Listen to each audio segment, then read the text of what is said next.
Hola, bienvenidos a Cine Esperanzas, el show de los cinéfilos cuarentones, en el que un par de señores que crecieron en una época en la que los aviones dibujaban una raya roja sobre el mapa al desplazarse, los reta a mantenerse despiertos durante los siguientes minutos en los que vamos a parlotear sobre la saga de Indiana Jones, creada por George Lucas y Steven Spielberg. Bienvenidos sean, estamos aquí reunidos una vez más, esta vez iniciamos temporada, estamos muy emocionados de empezar este 2023 con una saga de películas icónicas de los 80s, probablemente la única saga que nos faltaba de abordar de esa década. Y que además viene de manos de dos grandes apellidos, Lucas y Spielberg. Es el hijo del amor de estos dos creativos que tienen mucho en común. Y bueno, pues empezamos. Aunque Indiana Jones es una franquicia que me marcó durante mi infancia, yo no tuve la oportunidad de ver ninguna en cines, con excepción de La Última Cruzada, que es de 1989. Esa sí la vi en el cine. Y El Reino de la Calavera de Cristal, que es del 2008. Desgraciadamente la vi en el cine, pero es una opinión que compartiré después. Mi experiencia con esta franquicia fue en video. Primero en beta y más tarde en DVD. Yo era todavía un niño muy chiquito cuando Indiana Jones ya se había convertido en referente cultural. Yo creo que el que más presente tengo era en una animación que se llamaba Muppet Babies.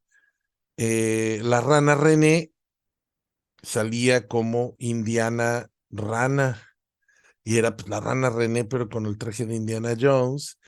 Pero ya había muchas referencias a Indiana Jones en los medios, y yo todavía ni había visto la película de Indiana Jones.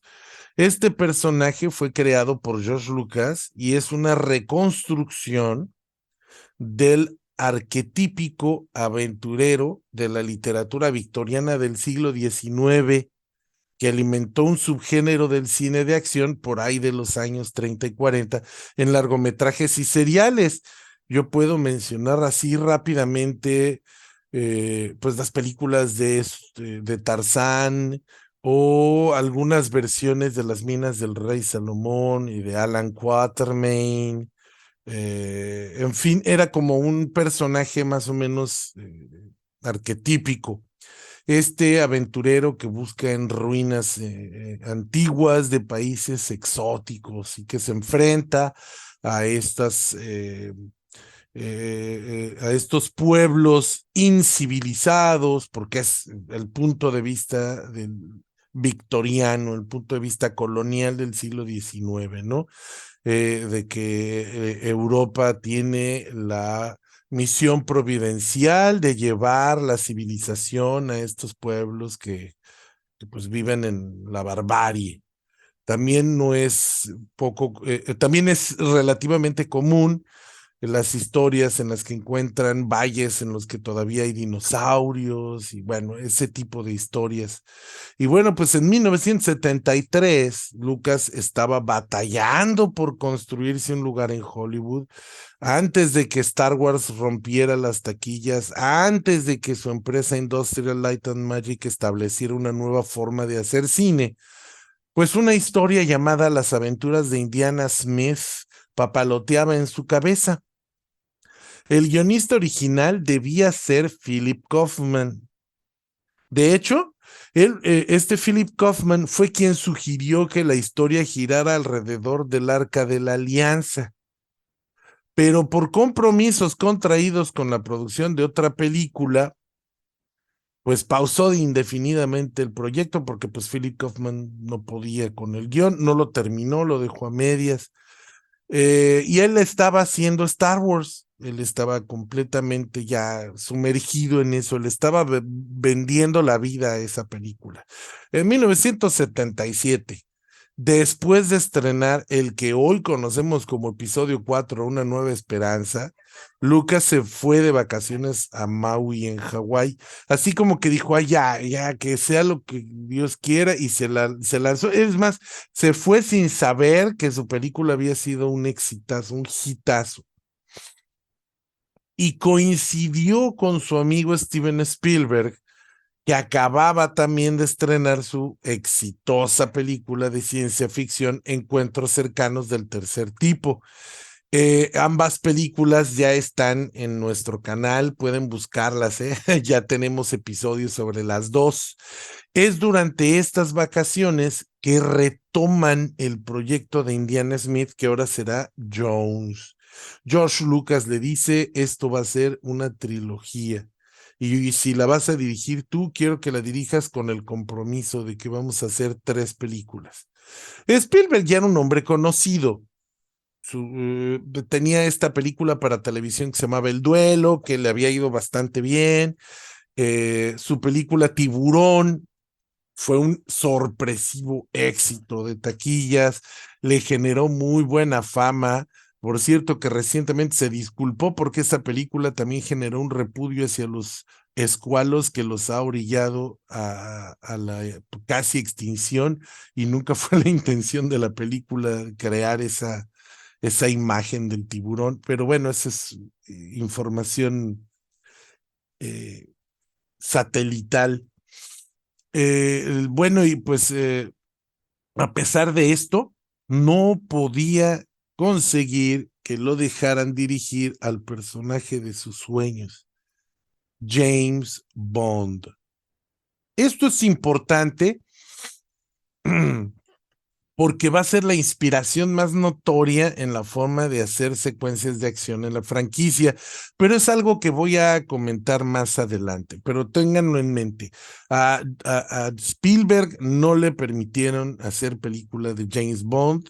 Ya alguna vez comentamos esa anécdota de que le hablaron y lo único que querían era pedirle permiso para utilizar la música de Encuentros cercanos del tercer tipo en la película de Moonraker. Bueno, hay muchas anécdotas sobre él y James Bond. Y bueno, pues uno de los más importantes aciertos fue el de contratar a un actor poco conocido en ese momento para el papel de arqueólogo. Muchos nombres se barajearon, algunos absurdos, y no puedo imaginar cómo habría resultado la película si el papel de Indiana Jones se lo hubiera llevado Bill Murray o Jack Nicholson o Peter Coyote, entre muchos que se barajearon para ese personaje, aunque el papel finalmente se le entregó a Tom Selleck. Es cultura popular que sus compromisos para con la serie de Magnum hicieron imposible que aceptara el papel, que finalmente se entregó a Harrison Ford. Y para los dos fue buena suerte, para Harrison Ford porque le ayudó a cimentar esa carrera de actor de cine de acción que lo caracteriza. Y Tom Selleck, pues también fue un personaje icónico en Magnum, así que a los dos salieron ganones de este movimiento. Los Cazadores del Arca Perdida fue un éxito rotundo. Raiders of the Lost Ark. El guión terminó en manos de Lawrence Kasdan, y si el nombre no les suena, pues es quien dirigió El Imperio Contraataca. Él fue maestro de George Lucas y acabó siendo uno de sus principales colaboradores. Y la película fue producida por Frank Marshall, que es un productor que también siempre ha estado en el equipo de trabajo de Steven Spielberg. La fotografía corrió de la mano de Douglas Slocum, que es un fotógrafo inglés que se encargó de hecho de las 3 películas de la saga que más adelante llamaremos la saga Paramount, porque pues la distribución de esta trilogía fue precisamente Paramount Pictures. Las subsiguientes secuelas, incluyendo la próxima a estrenar, son distribuidas por Disney. Entonces, pues por eso, ¿no? La saga Paramount. Douglas Slocum, en una entrevista a Spielberg, Spielberg dice que lo eligió porque era una persona que todavía fotografiaba a la antigua, o sea, que era una persona que fotografiaba casi por instinto, que sin utilizar aparatos ya podía decir la apertura, ya podía decir la velocidad, ya podía decir todo, así, se levantaba F8 y ya, era una persona como muy instintiva y eso le gustaba a él porque le daba un tono un tono como de viejo a la película, la hacía ver como si fuera una película de época, pero pues él solo filma las primeras tres. Aunque Lucas siempre tuvo la intención de hacer una trilogía, como lo mencioné hace un momento, y de hecho se la condicionó a Spielberg así, la verdad es que él no sabía ni de qué irían las siguientes partes, es más, no tenía terminado el primer guión. Así que cuando empezaron la preproducción del capítulo 2, decidieron hacerla más oscura, siguiendo la línea del Imperio Contraataca en 1980. La primera decisión fue localizarla antes de Cazadores del Arca Perdida para que ya los nazis no fueran los malos. Lawrence Kasdan rechazó escribir este guión y él ha dicho que la película era demasiado oscura, cruel, y tanto él como Lucas y Spielberg atribuyen esto a que estos últimos estaban saliendo de un proceso de divorcio muy duro y muy difícil para ellos. Entonces, bueno, esa es la justificación. Lawrence Kasdan dijo, no, esto ya está muy pasado para mí. Después de experimentar con temas e ideas, porque la película pasó por cualquier cantidad de fantasías, termina siendo una película situada en la India, bajo el yugo colonial inglés, más o menos aterradora.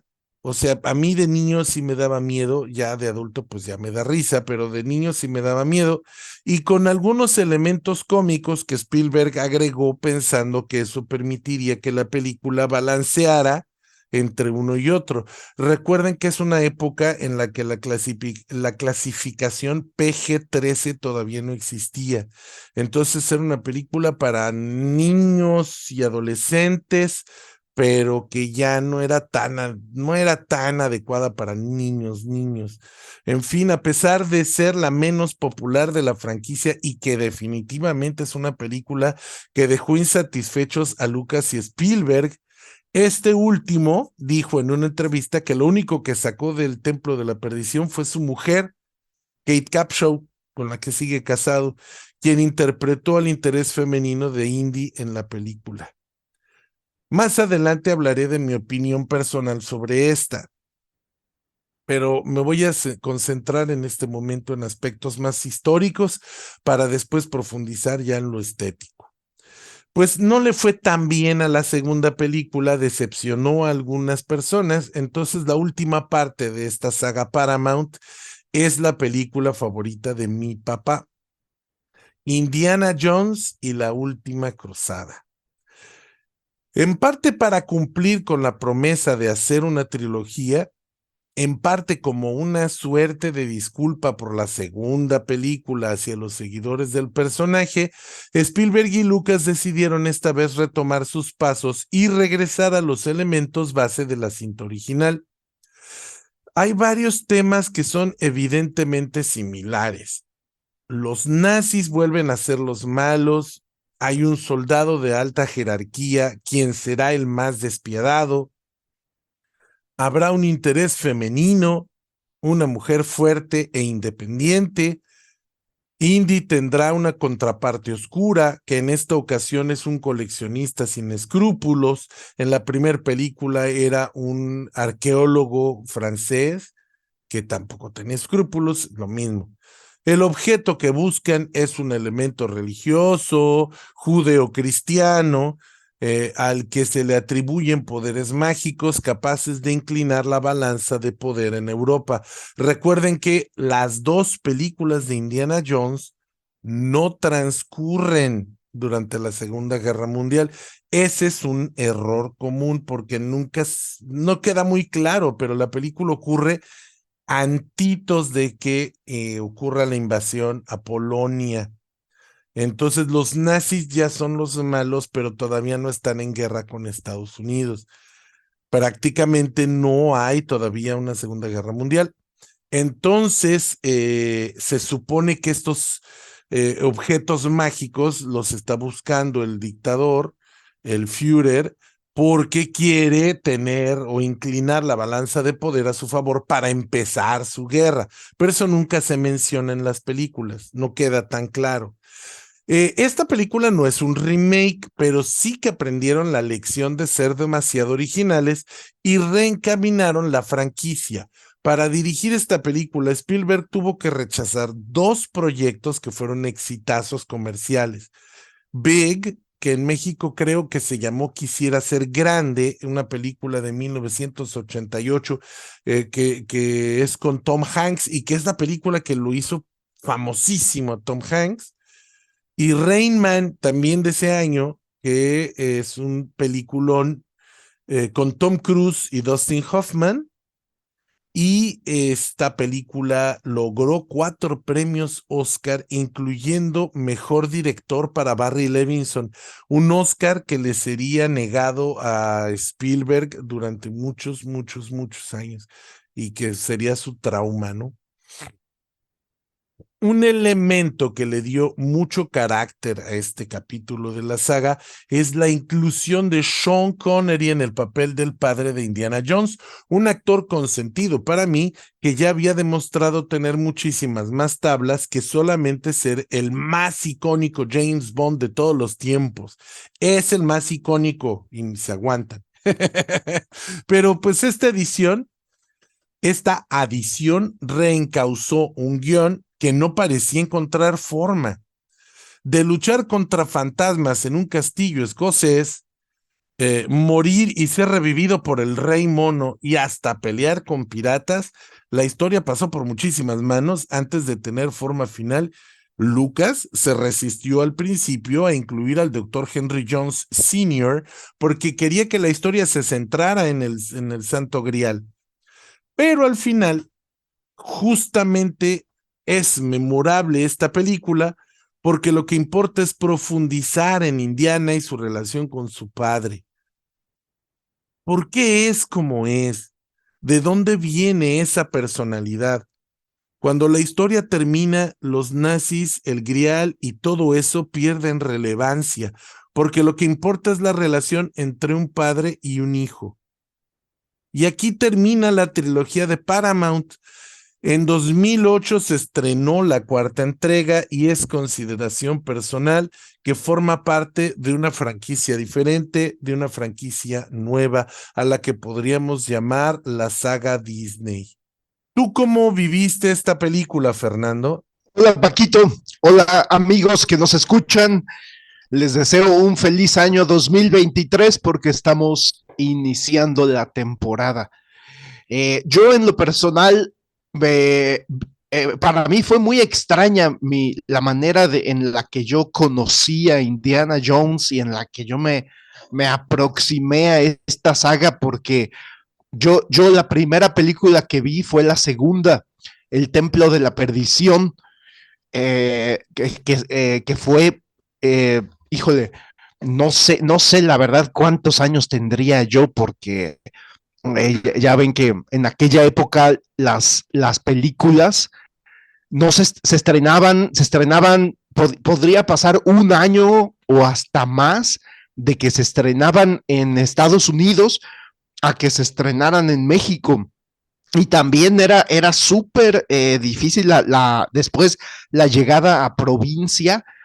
Y esta película, Indiana Jones y el Templo de la Perdición, yo la vi en la Ciudad de México. Yo estaba con mi familia de paseo en la Ciudad de México y de repente dijeron, vamos al cine.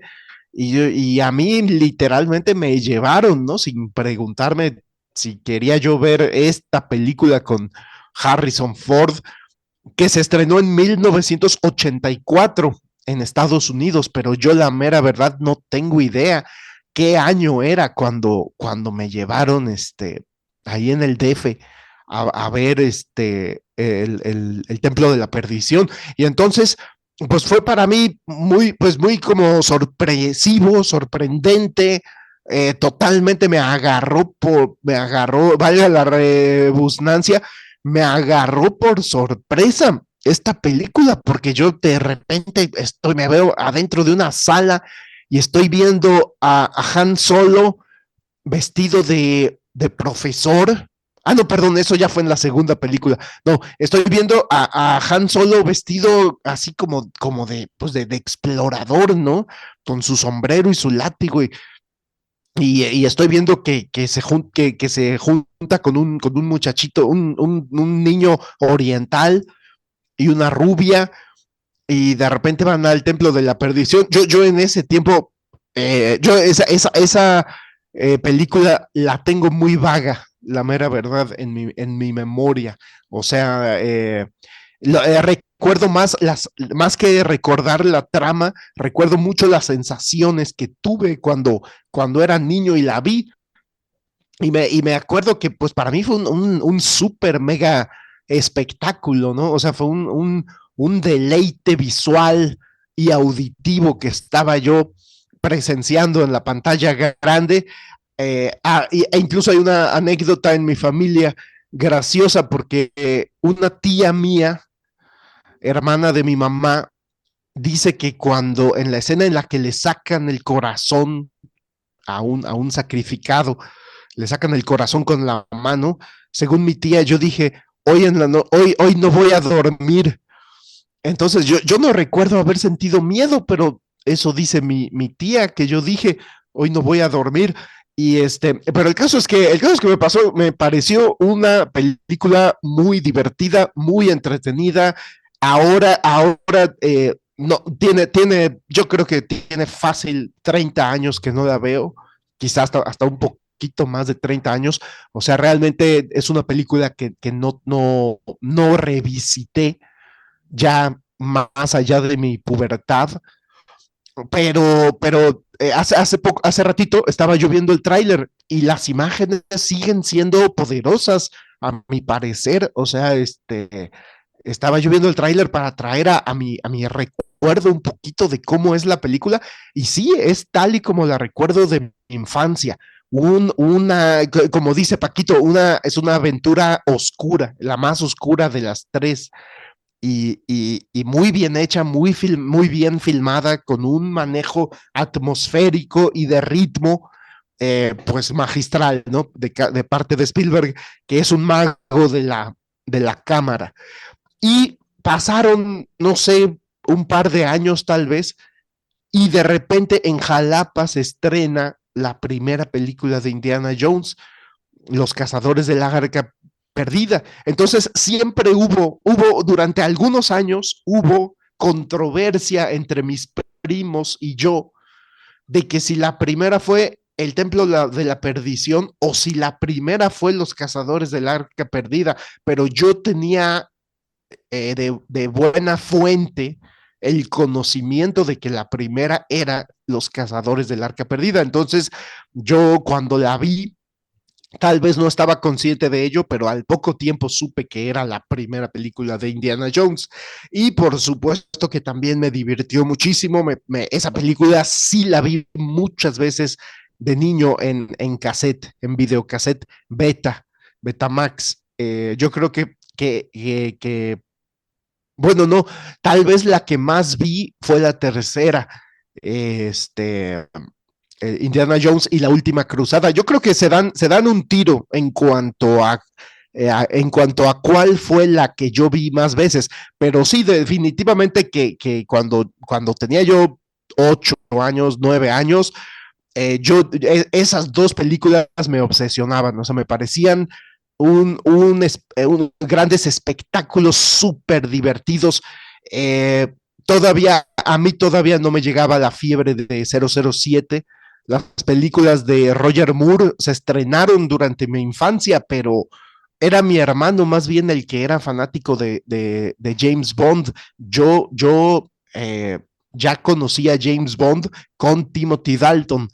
Entonces, para mí más bien era Indiana Jones, que como bien dices, Paquito, pues fue la versión de Luke y de Spielberg, más bien fue la manera de sacarse su espinita de que Albert Broccoli no le permitía dirigir una película de 007 por ser estadounidense, ¿no? Lo discriminaron por no pertenecer por no ser de un país que perteneciera a la Gran Bretaña. Y, pero pienso que sí, pienso que lo que George Lucas y Steven Spielberg se propusieron, que tengo entendido que fue hacer un homenaje a los seriales de aventuras que ellos veían en su infancia, en los años 50 en el cine, estos seriales que pasaban antes de la función principal, antes del largometraje, pasaban capitulitos, peliculitas de 30 minutos que eran aventuras y que literalmente eran como las series de acción y aventura que vemos hoy en la tele. Eh, una semana veían un capítulo y a la siguiente semana veían otro capítulo y a la siguiente. Así hubo dos seriales de Batman en los años 40 y entonces tengo entendido que Lucas este, y Spielberg pues querían emular esos seriales, ¿no? Y como bien nos dices tú, Paquito, es una película que es de época, pero también se ve retro.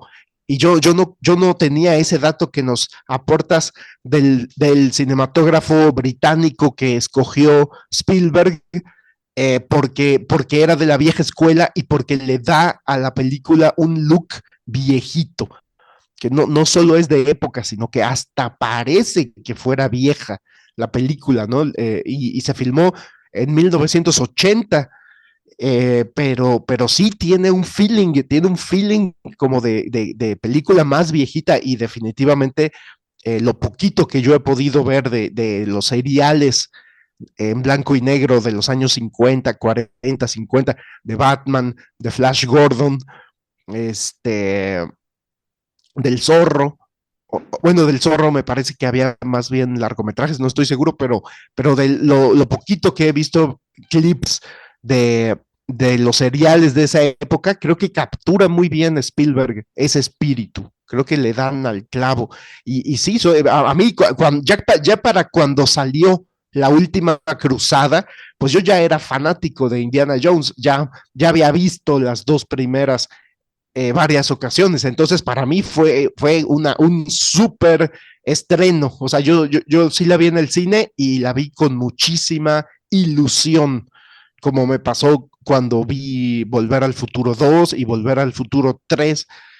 Las fui a ver con muchísima ilusión de ver una tercera personaje que me había cautivado y me encantó la última cruzada, o sea, yo cuando la vi en el cine fue para mí otro deleite y un deleite aún mayor porque es una película que pienso que tiene más de todo lo que tienen, te brinda lo mismo que las primeras, sobre todo que la primera, pero en mucho mayor escala, ya obviamente con presupuesto mucho más alto y pienso que Spielberg pone cada centavo de dólar, se ve en la pantalla. O sea, es una película verdaderamente espectacular. Esa persecución al final con un tanque, automóviles, caballos.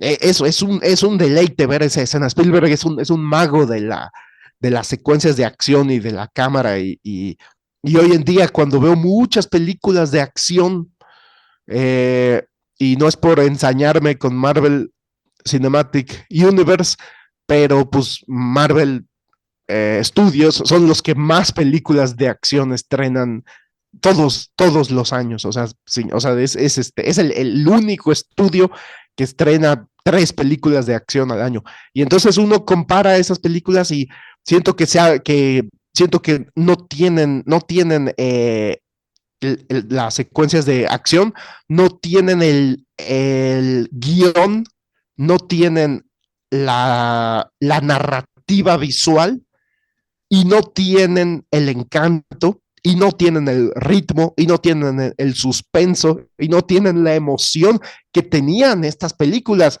Y podría yo sonar como un viejito amargado, pero estamos hablando de Steven Spielberg, o sea, no estamos hablando de cualquiera ahí director, el director de Cobra, o el director de Comando, no, es Steven Spielberg, y me parece que hizo 3 películas.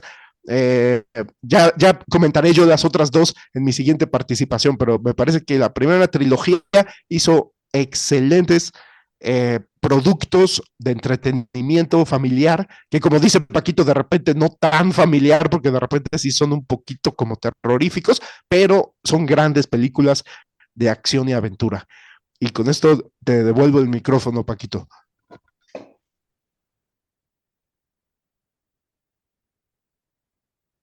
Gracias, Fernando. Fíjate que,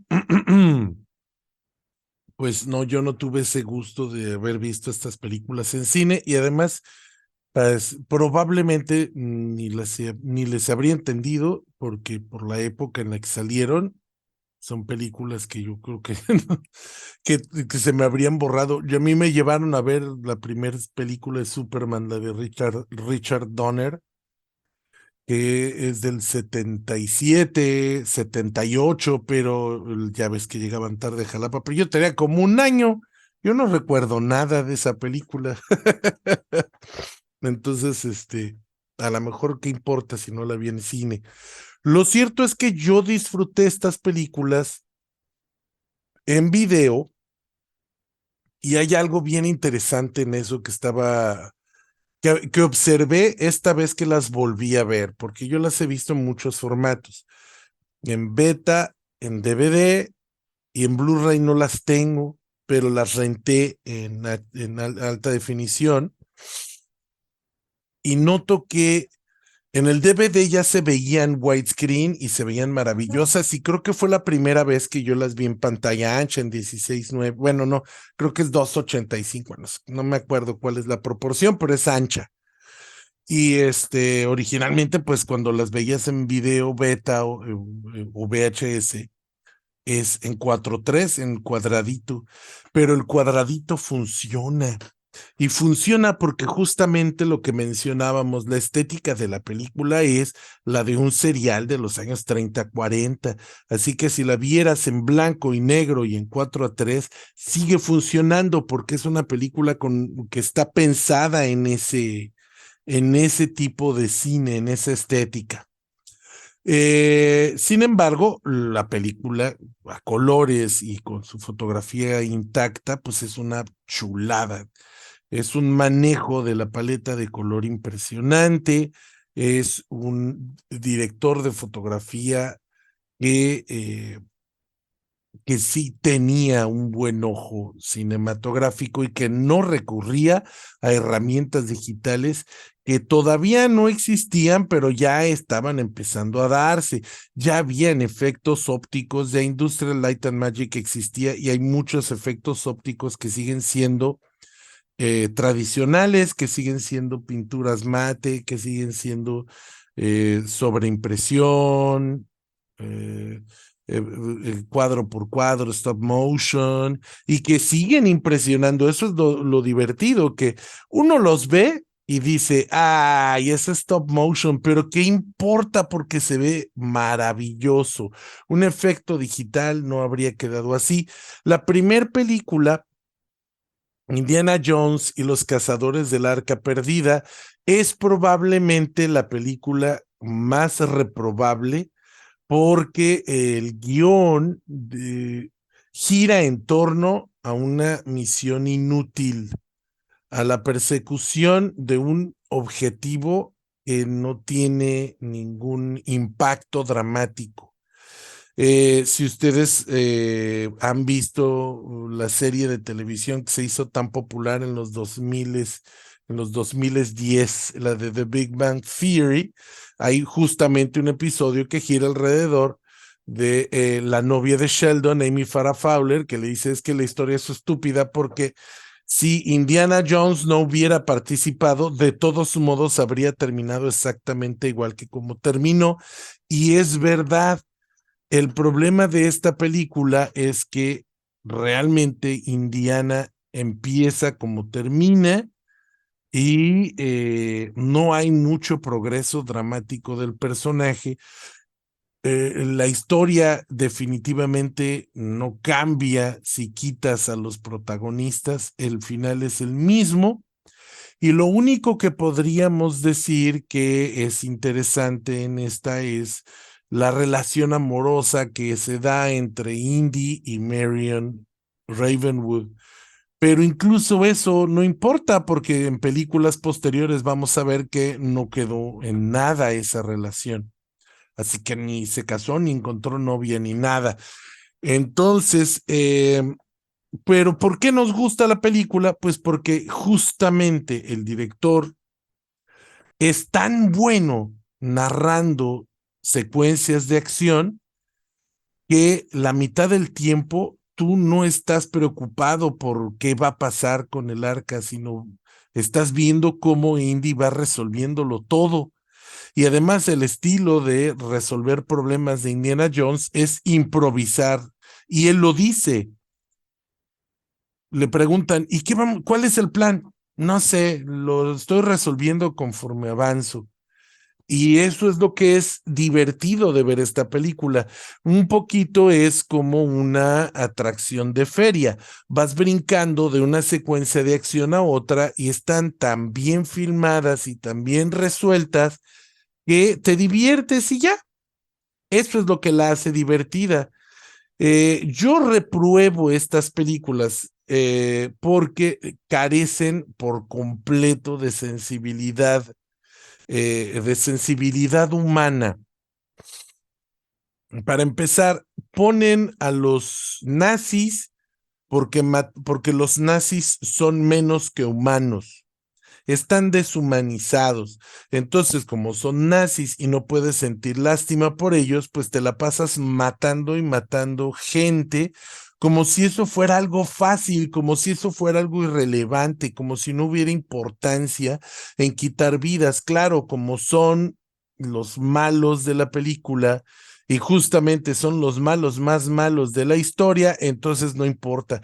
Y la película gira en torno a esto. Lo mismo pasa cuando se enfrenta con grupos indígenas y los indígenas resulta que todos son tontitos, que todos son manipulados por un europeo y que les vamos a robar sus tesoros porque deben estar en un museo y ellos no los valoran.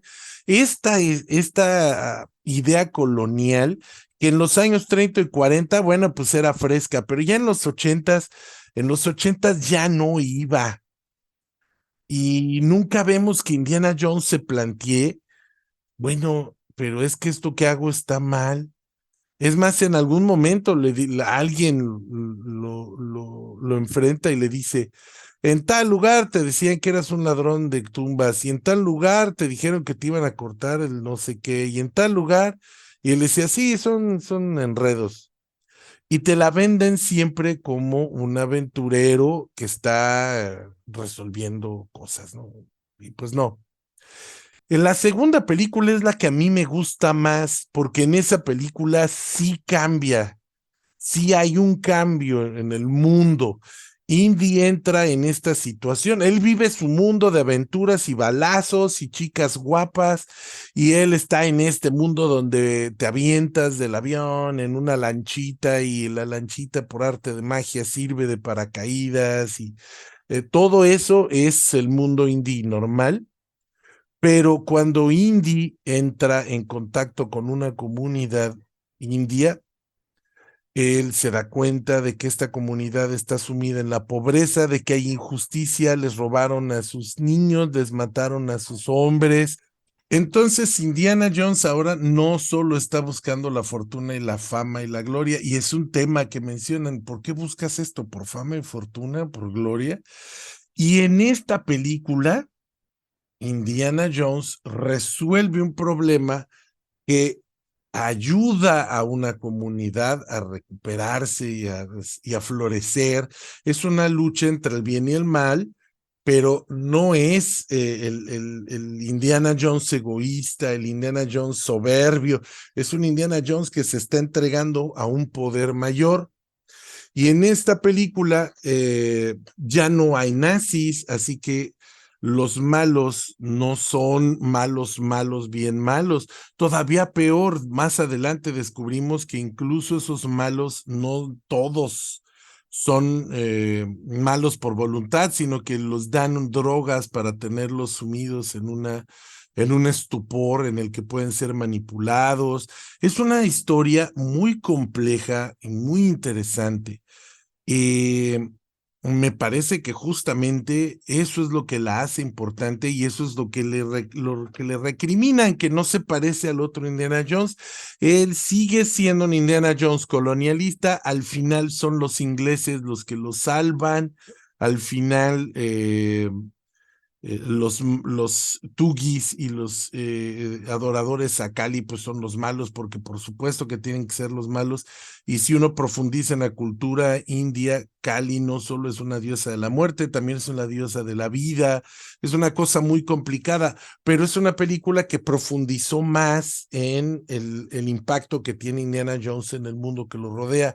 Pero como la película no tuvo fama, pues en la última película, pues regresamos otra vez al mismo aventurero, que es el muchacho guapo de la escuela, que de hecho es un maestro que casi ni da clases. Se nota que todo el tiempo está de permiso porque tiene sus clases llenas porque las chicas les gusta conocer al maestro aventurero y está guapetón, pero cuando él llega a su oficina está atascada de alumnos porque no ha calificado los ensayos, porque no ha resuelto ninguna duda, porque se la pasa el trabajo de maestro es nada más para justificar sus viajes y al final hasta se escapa por una ventana porque pues no quiere atender a los alumnos y a todo el desastre que dejó por irse a la aventura.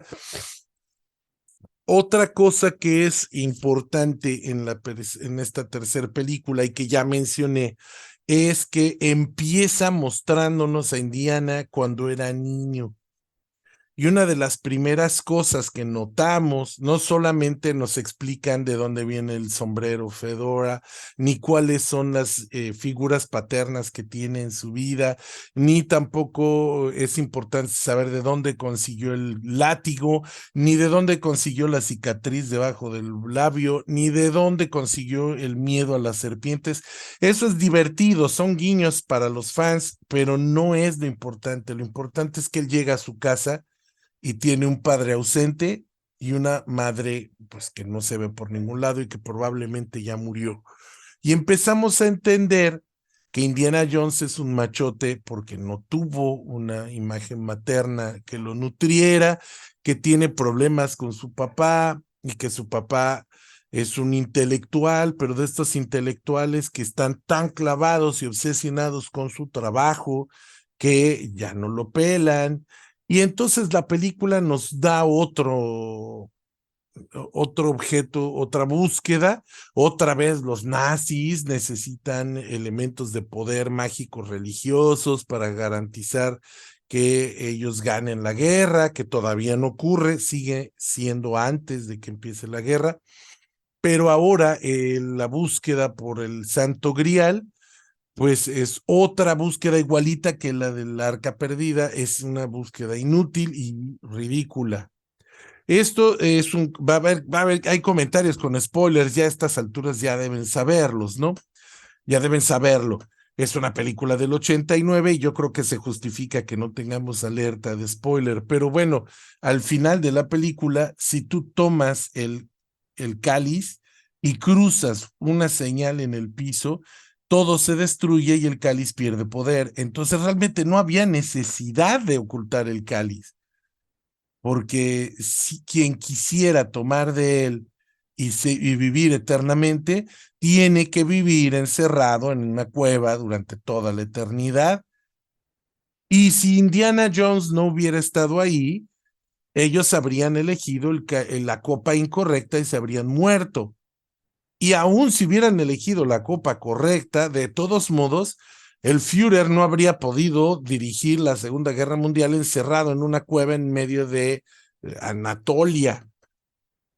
Realmente es una búsqueda inútil, pero esta película vende una nueva búsqueda, la búsqueda de reparar una herida que ha sangrado en el costado de Indy durante 20 años, que es la relación con su padre.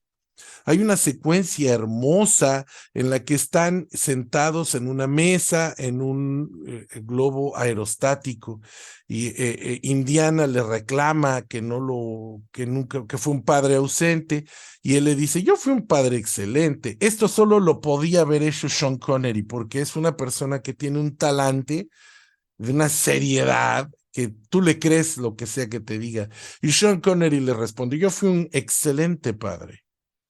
Te di tu independencia, yo nunca te mandé a lavarte las orejas, ni a bañarte, ni a lavar tu ropa, nunca te mandé a estudiar, yo te dejé ser libre y confiar en ti mismo, y en depender de ti mismo, y en ser autosuficiente. Y entonces él, sí, pero nunca me diste amor, nunca platicamos, mira, tiene como 3 años que no nos dirigimos la palabra, y yo sí, y entonces le dice el padre, bueno, aquí estoy, adelante, ¿de qué quieres platicar? Y es buenísimo porque Indiana no puede hablar con su papá, se queda mudo. Y es cuando el papá le vuelve a hablar a través de la obsesión que tiene su papá con el cáliz, es que ellos encuentran perdón, una liga, un tubo que los conecte, algo que los relacione, y es a través de eso que recuperan esa relación perdida. Hay un momento también más adelante en el que se cae un tanque, Indiana resulta que se salva, el clásico que va saliendo, escalando por unas ramitas, y cuando el papá se da cuenta que su hijo está vivo, lo abraza, llora y le dice, bueno, vámonos. Pero ya vimos que le importa mucho, que es consciente de lo fugaz que puede ser la vida y en fin, ¿no? Si no fuera por esta relación entre padre e hijo, la película terminaría siendo igual que la primera, una búsqueda inútil y una consecución de secuencias de acción. Pero también hay que reconocer que son secuencias de acción, como lo dijo Fernando, tan bien hechas, tan bien filmadas, que solo por eso vale la pena verlas. Solo por ver la maestría, los movimientos de cámara, la dirección de actores, la dirección de escena, porque hasta los extras juegan un papel importantísimo. Hay uno que sale en 2 películas haciendo 2 papeles igualitos pero diferentes. Este actor es un gigantón que en una es un nazi pelón gigante y en otra es un tugui gigante, pero es un actor que repite, pero que pues ya trabaja muy bien y Spielberg lo recuperó. Tenemos muchos detalles ahí para los fans que fueron sembrados para los fans. Por ejemplo, en la primera película hay un cuadro específico en el que si ustedes le dan pause cuando recuperan por primera vez el arca perdida en el Pozo de las Almas, hay un lugar en el que si ustedes lo pausan a tiempo pueden ver entre los jeroglíficos, un tip están del lado izquierdo en una columna, pueden ver a un Citripio y un Arturito en los jeroglíficos, escondido entre los jeroglíficos. Pero también hay escenas en las que hacen, se autorreferencian, la famosa secuencia de el sombrero que se queda atrás, Indiana que mete la mano, agarra el sombrero y alcanza a recuperarlo en el último momento. Ahí está También saber de dónde sale este simbólico y único sombrero Fedora. En fin, hay una serie de guiños que fueron dejados para los fans con toda intención. Y además el humor no falta, que es también parte esencial de esta saga. Hay una secuencia divertidísima en la que están durante la quema de libros en Berlín y de repente Indiana Jones se topa frente a frente con el Führer y le quita el diario de su papá, que pues es el objeto que venían a recuperar, pero como el Führer no sabe nada, se le queda viendo muy serio y voltea a ver el librito, lo abre y lo firma con lápiz Adolf Hitler y se lo devuelve pensando que es un oficial ridículo que quiere su autógrafo. Es una secuencia que me parece la secuencia cómica de la saga, la mejor secuencia cómica de la saga. En fin, es una trilogía, creo yo, muy bien hecha. La película posterior, la de la saga de la del el Imperio de la Calavera de Cristal, el Reino de la Calavera de Cristal, a mí se me hace muy menor, y y sé que eso no es ortográficamente correcto, pero es menor de de lo más menor que tiene esta saga. Eh, este año se estrena una película más y yo no sé si la saga ya daba para tanto, particularmente porque estamos en el 2023 y los valores éticos y los valores humanos ya han cambiado lo suficiente como para que alabar el colonialismo del siglo XIX sea algo que pues que ya no funcione. Entonces, igual la vamos a ver, y a lo mejor podemos abordar la saga Disney posteriormente ya como un todo, pero pues eso ya será cosa para junio, creo que se estrena, así que ya veremos. Pues estos son mis comentarios finales, Fernando. Solo quiero aprovechar para agradecer a todos los que nos siguen escuchando después de todos estos años y a ti que me das el tiempo para poder eh, participar en este podcast, que fue idea original tuya. Te va el micrófono de regreso. Gracias, Paquito. Pues muy interesante lo que nos hablas sobre la segunda película, porque se me queda de tarea verla, porque como les decía, ya tiene más de 30 años que no la veo. Entonces, definitivamente que todo lo que nos habla sobre la película, que yo la verdad no recuerdo, pues sí, pues me queda claro que por tus comentarios me queda claro que es la mejor de las tres y la más relevante y en donde el héroe realmente es heroico, donde el héroe realmente ayuda a alguien y a transformación.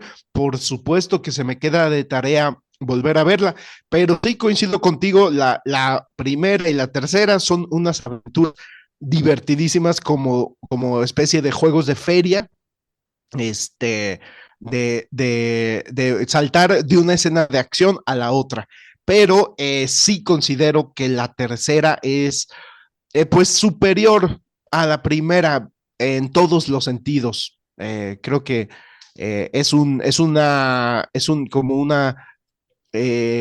como una evolución, se nota la evolución y además tiene este elemento que mencionas muy valioso de la reconciliación de Indy con su padre, que le da un toque muy emotivo a la película.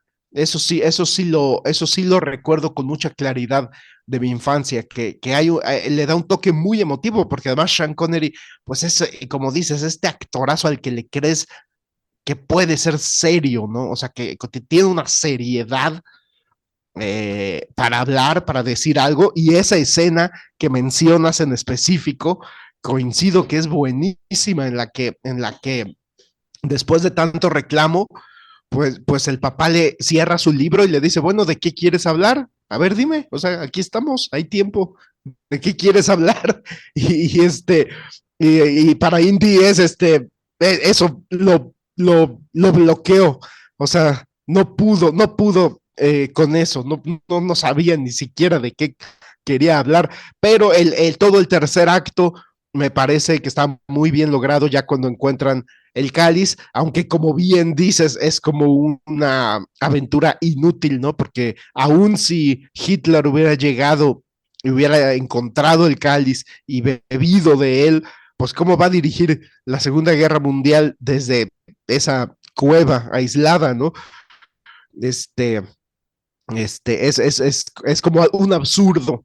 Pero, como bien dices, el cáliz, pues sí, prácticamente se vuelve, la búsqueda del cáliz se vuelve una metáfora o un símbolo de esta búsqueda de Indiana por reencontrarse con su padre. Y, y me parece una cinta muy emotiva en ese sentido. Y la cuarta, pues también estoy de acuerdo contigo, no es tan buena como las otras. Yo también repito tu frase, es muy menor.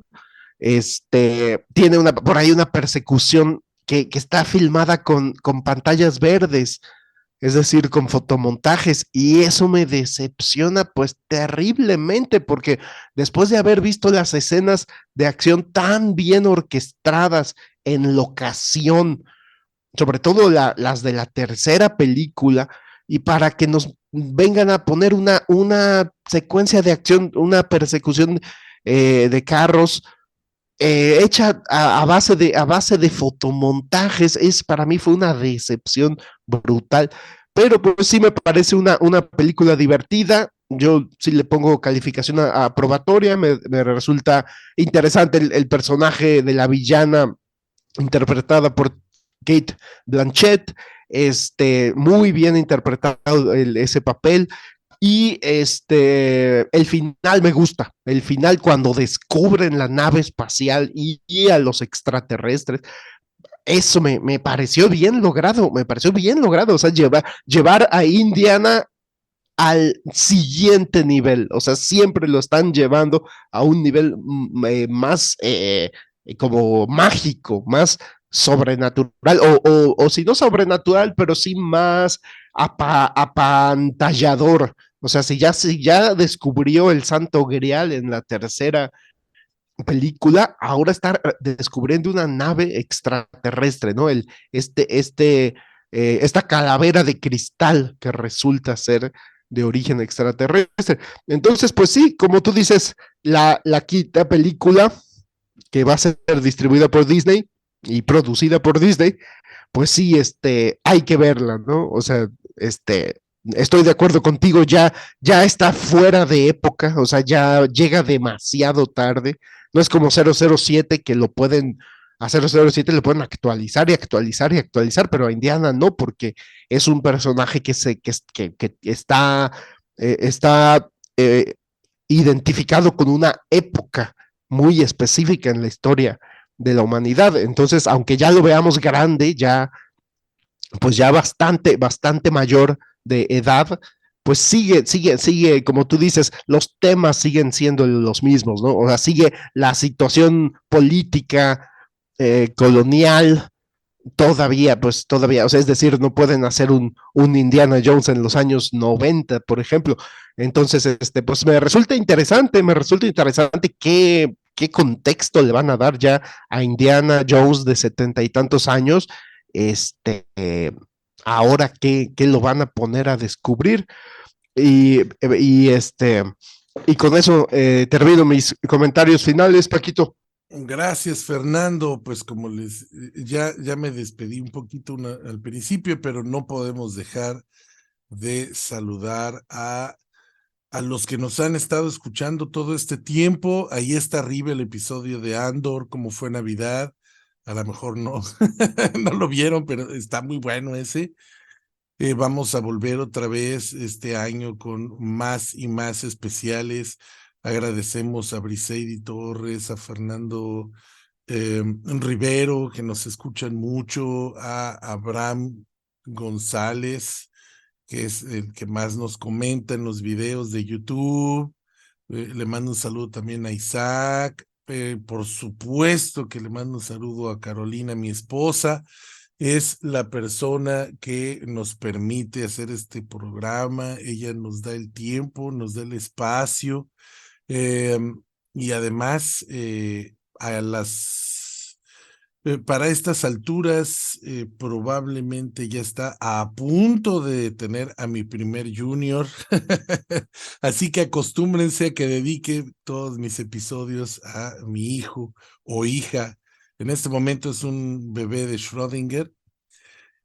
También quiero agradecerle mucho a todas las personas que se han dignado a dejarnos comentarios. Los comentarios son importantes porque me hace sentir que la gente está poniendo, está teniendo feedback. A veces no estamos de acuerdo, a veces sí.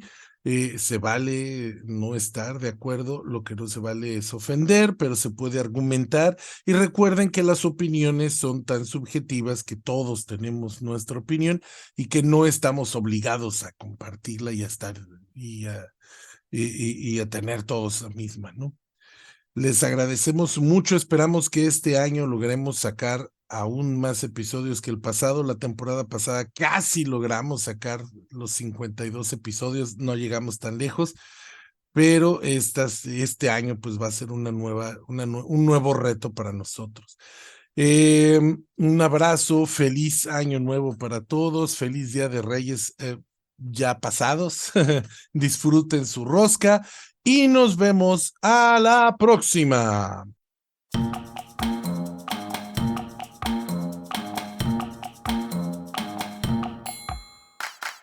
Esto fue Sin Esperanzas, el show de los cinéfilos cuarentones, con Fernando C. Fink y Paquito Rodríguez. Puedes escucharnos en nuestra página de Facebook, nuestro canal de YouTube y ahora también en Spotify. ¡Hasta la próxima!